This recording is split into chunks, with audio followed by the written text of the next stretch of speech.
It's not like all Asian people have the coronavirus, or that the coronavirus can only come from Asian people. It's all these little tiny cuts that actually end up leaving the deepest scars.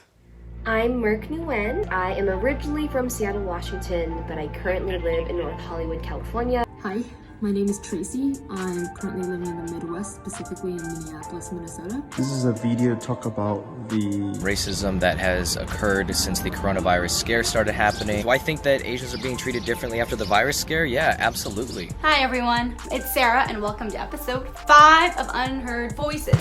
In this episode, I want to tackle the xenophobia and racism that has emerged parallel to this crisis of coronavirus. Not at all do I want to say that I'm tackling the topic of racism in general. That's a whole beast on its own, and it's not only Asians who deal with it. The specific type of racism in tandem with the coronavirus crisis, it's important to discuss and talk about, because the face I have has led me to be harassed.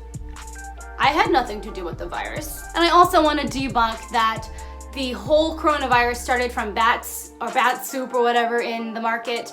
It's been proven that it's not. People are playing with the fear in their head. People are playing with this pre-existing racism or ignorance that they've had before, and now they have an outlet to displace it in the form of a virus. The stories I'm about to tell are about little cuts, microaggressions, the little things that people do to Asians and Asian Americans that really add up. It's really a time to think right now about the little things you can do to stop racism and hate.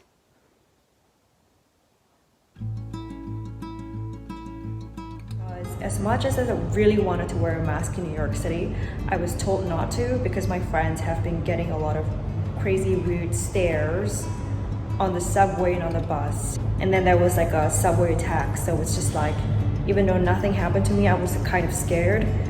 And whenever I got off the bus and on the subway, I just looked left and right to see if anyone's like about to jump me. Now, when taking public transportation, before I step on, I always ask myself, like, is this trip going to be that trip where someone does something racist to me? I don't personally wear a mask when I'm out, but I have, of course, seen Asian Americans wearing their masks, and I've definitely seen people sort of giving them like a look or giving them a wide berth when walking around them. That kind of racist attitude really trickles down to where now I if I sit on the train, I try to sit in the corner and mind my own business, but then I still wonder, like, if it's real crowded and someone has to stand next to me or sit close to me or something like that, is me clearing my throat gonna be the only trigger that takes for someone to make some sort of coronavirus joke or comment against me in public, or even get violent with me?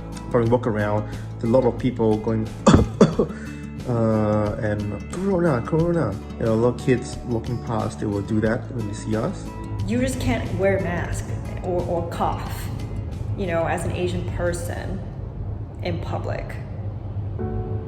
When we went to the restaurant, this restaurant in the city that has Italian food. So once we sit down, we're the only Asian there, just by ourselves in the side.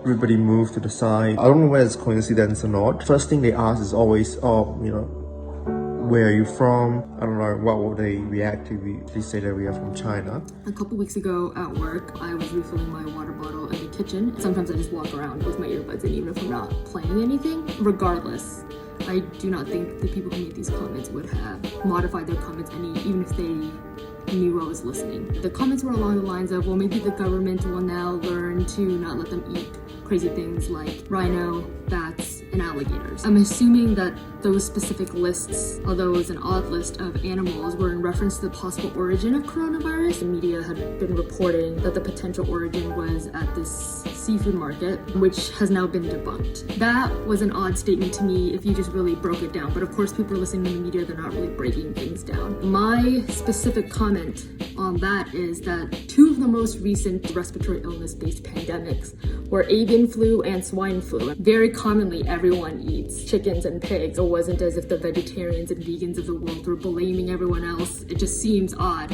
Even if the culture did eat those animals and they were the carriers of this respiratory virus, it's not like that hasn't happened before, one. Two, eating meat has risks. And third, these facts were also untrue. I saw someone's Instagram story said all of this just because someone wanted to eat a bat. Why can't you people eat chicken and steak like the rest of us people do? Which is of course extremely ethnocentric and arguably could be like a microaggression as well, because it's what is normal, right? In addition to that, of course, that was also disproven. It didn't originate from bat soup or what have you. Because I work from home and I'm right now in a situation where I'm actually physically in the office, I feel like I've been exposed to more people's paranoia about the coronavirus. Why did somebody message me telling me to tell my people to stop eating wild animals? My people? What do you mean, my people? And then I was told I was Chinese, and and it's from my face. It's just from my picture. Even if I was Chinese, I don't think it's right to do that at all. If you think about it, China is just so large. So many different styles of food, so many different languages, so many different customs and cultures. You can't lump everybody into the same box. All because you saw a footage of the Wuhan market with wild animals running around does not mean all Chinese people are running around eating that. I understand there's a lot of anger and being upset about this whole thing. Does your anger warrant hurting an innocent person, an innocent Asian American or Asian who has nothing to do with it? Like, why is that ever okay? Why is it ever okay to blame others for something that they didn't do? I didn't do anything. I had nothing to do with the coronavirus. I, in fact, had 2 months of my life just in a house, in an apartment, waiting for it to be over, watching what's going on in the world and just being dismayed with the hatred and the ignorance and the blaming. It's not a time to blame, in my opinion. In my opinion, it's a time to heal, to unite, to fight back. When I was in Cyprus, the passport control let everyone go, including people who was coughing or sneezing. But for me and my dad, we don't have any symptoms or anything like that. But they detained us to check our temperatures and everything. They thought Singapore is part of China, so they actually detained us for a long period of time. So living in the States, I constantly saw a need to explain to people that Singapore is not in China. Not every single Asian person is from China. So I don't get this whole thing in America. If they're Asian Americans, then they are Asian Americans. I mean, they're Americans. There is more caution now, I would say, among Asian Americans, especially when traveling on public transportation, because there have been racist attacks that have happened on public transit. It's not like all Asian people have the coronavirus, or that the coronavirus can only come from Asian people. Even amongst the Asian community itself, I just saw a post on Reddit too, that there was an Asian man that was verbally berating an Asian female on the train because she was standing too close to him. There's one incident when we are in Turkey. We are boarding the plane, and this lady saw us, just saw that we are behind her. Once she saw that we are behind her, she used a scarf to block her mouth like that and mumbled something in Turkish to her son. I think it's quite tricky being Asian now in foreign countries traveling. I do travel quite a bit for work. I myself haven't received any racist remarks being Vietnamese American, being Asian American, but maybe it's also because I'm not looking for that.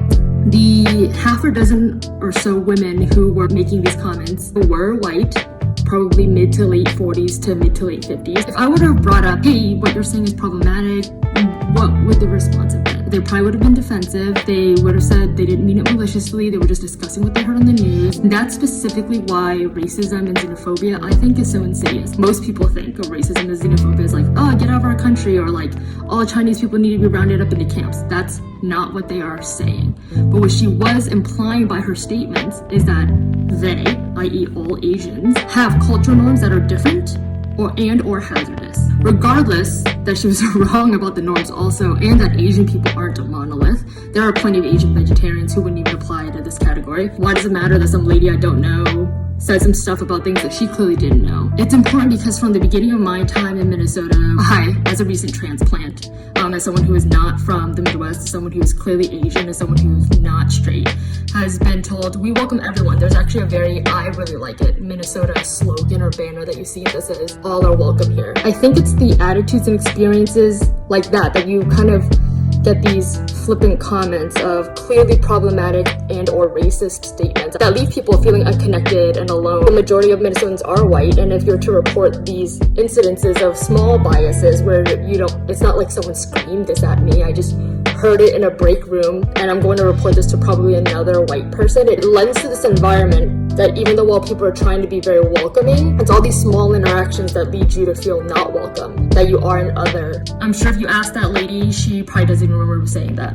I go to Chinatown in Manhattan to support those businesses, and I'd rather spend my money there than at Costco. I'm sure many of them have been around for decades and have their business affected just because of a racist or ignorant viewpoint or fear because of the virus. I think is such a terrible way to lose your business just because of fear. I do also occasionally get asked, what can we do to create a more welcoming environment? What can we do to increase diversity? And there's only really so many cultural dinners or bias trainings that you can really do. It's really the work of the people who contribute to this environment. How do you tell people that that's the work that needs to be done? It's all these little tiny cuts. It's not outright, it's not malicious, but it is very insidious. The behaviors and the things you say might just seem like a joke to you, but to somebody who's hearing it all the time, for somebody who's just getting harassed often because of the face that they have, it's not funny.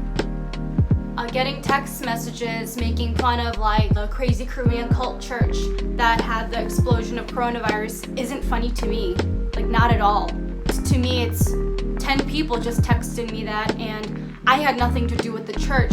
Why are you blanketing it all on me? I guess in a sense it's if I were to say, all black people do this or all white people do that, you must do it too.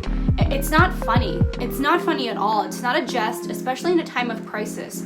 So with little things like that, maybe if you watched yourself and just thought, am I doing something that's actually funny or just funny to me because I'm being racist? This virus has been discouraging because I think it has disrupted some normal parts of life. It makes me wonder constantly, years from now, if or when this passes, will people think, wow, we were all crazy, that virus wasn't that big of a deal? Or if we're gonna look back at this time and go, wow, we survived and lived to tell that tale.